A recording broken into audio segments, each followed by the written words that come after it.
Okay, welcome to the third section in this how we're going to choose to live in 2021 and beyond. My name is Toyoshin B. If you're watching this section for the first time, there are two other sections that have already been recorded. The links should be somewhere wherever you're watching this. Just to give an overview, in the first section, we've talked about the importance of making sure that we are thoughtful, that we are choosing how we want to live, so that we're not being persuaded by different things, and that we remind ourselves of the essence that as followers of Jesus Christ, that we are loved by God, and that actually then shapes our identity. And if you want more, I'm sure if you go to lifepriority.org, you should be able to see the other two sessions that have already been recorded. And in the last section, we talked about the distinction about the different types of goals that we can set. And we looked at identity goals and how it's very important that we set identity goals first before we are thinking about maybe the two others that I mentioned, which is habit goals and outcome goals. And so today we are looking at habit goals, or in this section, we're looking at habit goals.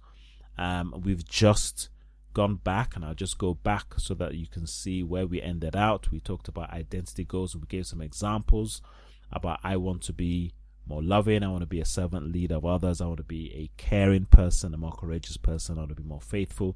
And yes, we can simply say I want to be like Christ, but I guess having these character qualities, or as you can see here, competencies, or as you can see, more like a connection, is a good way of being able to define what you want to be known for. And then this leads to habit goals.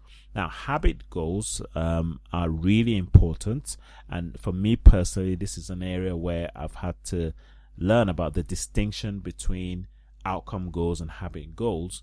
And there's a reason why I think it's really important for us to pay attention to habit goals. For instance, in Galatians chapter 6 verse 5, Paul writes to the church, he says, "For we are each responsible for our own conduct."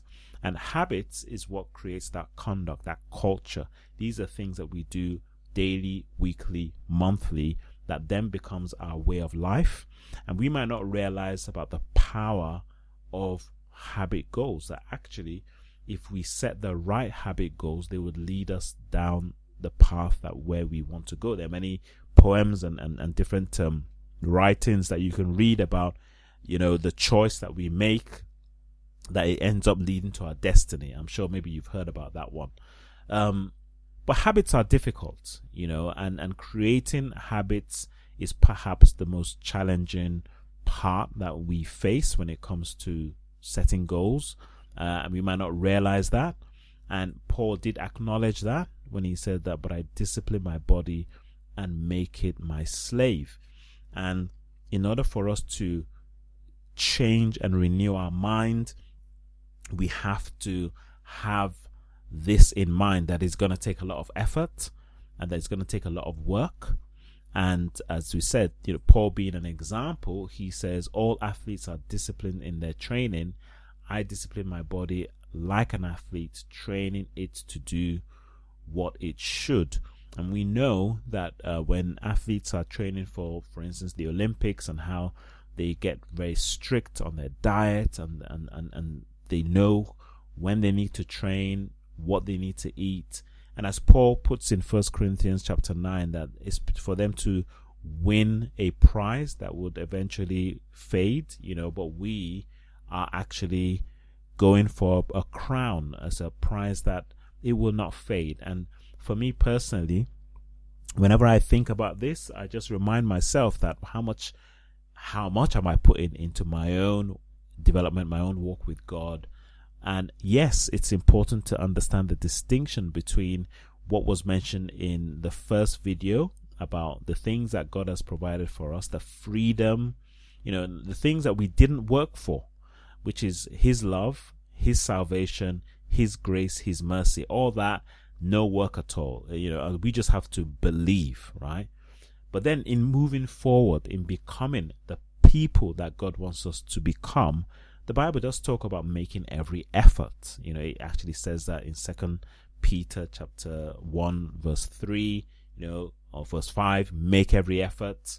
And we need to pay attention to that. So having a plan becomes important, and having a plan around our habit goals, I think, would change a lot. And even if we just did this going into 2021, and some of you would do this already, there's certain things that are already in your habit goals, but if we paid more attention to this, maybe we will see a different year. And also I think we will see a different culture as well, because the thing about habit goals is that really God wants us, some of these things, to be more of what we all embrace as part of what makes the community.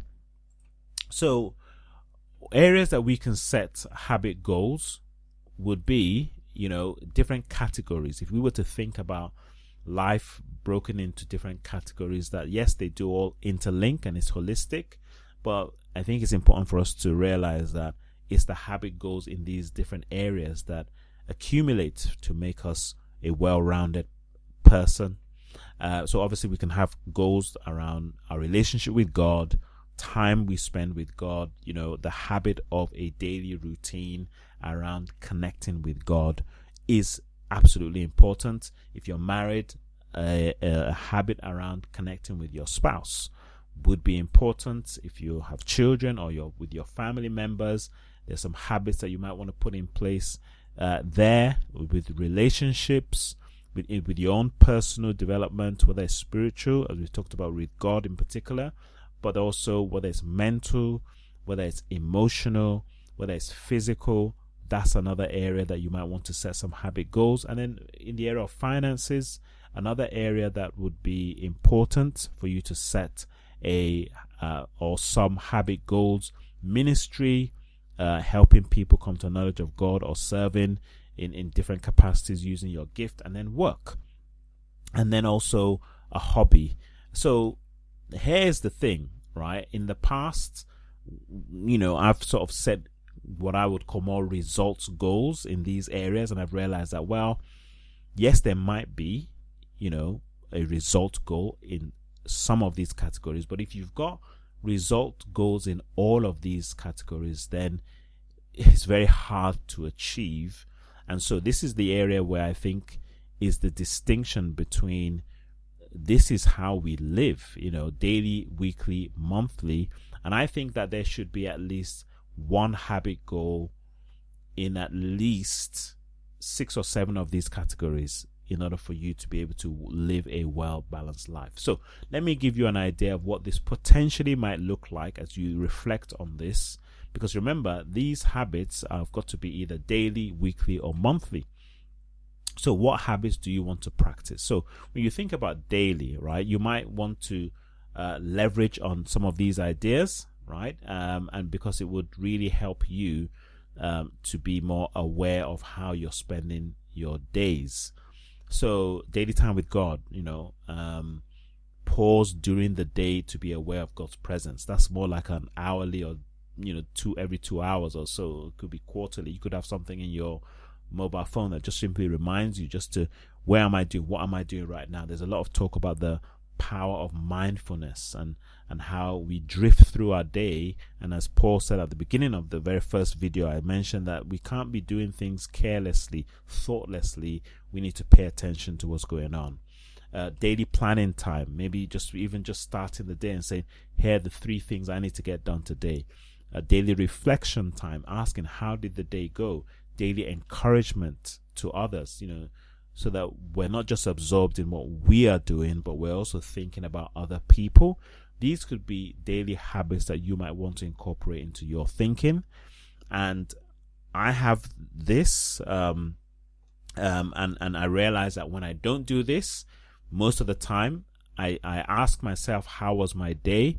And it's very difficult to be able to assess because I never really set a plan for the day. And yes, there's times where something unique happened, but I realize that this is such an important habit. So this is almost like the picking up your cross daily and also reflecting on your day. Then there will be weekly habits, a weekly time with a disciple to encourage, for instance. If you're not putting that in part as part of your week habit, how does it happen? A weekly review time, a weekly call to a friend, a weekly planning time, weekly Bible study with a non-Christian, making yourself available for that weekly check-in and follow up with friends, or following up with people that you've invited to some events, really making that it's on a Thursday evening. That's when I do that. Weekly church meetings, you have this already. And actually, this is determining the pattern of our life. And I've realized that, habit goals is really the area of big focus if you want to live a life of consistency.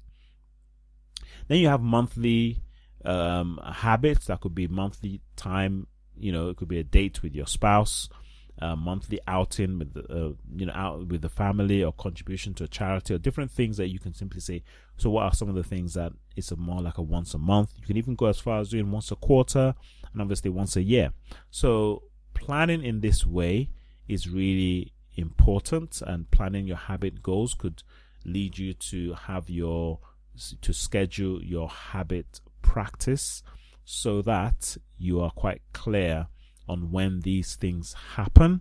The daily things that you've mentioned, you can just put it in your calendar. That way you can already look at the week and ensure that certain things are being addressed, and you're more in control of the direction of where you want your life to go. So think about the habit goals. I think that it would be best you spend more time in this area and to really think about those categories, because this is the area where you're going to get the most benefit from, because this is going to then create the pattern of your life. The people you spend your time with, the things you learn, the things you do, and that's going to help. So in the final section, we will look at the outcome goals, and that would pick up from this point of the habit goals. So see you in the next section as I talk about outcome goals.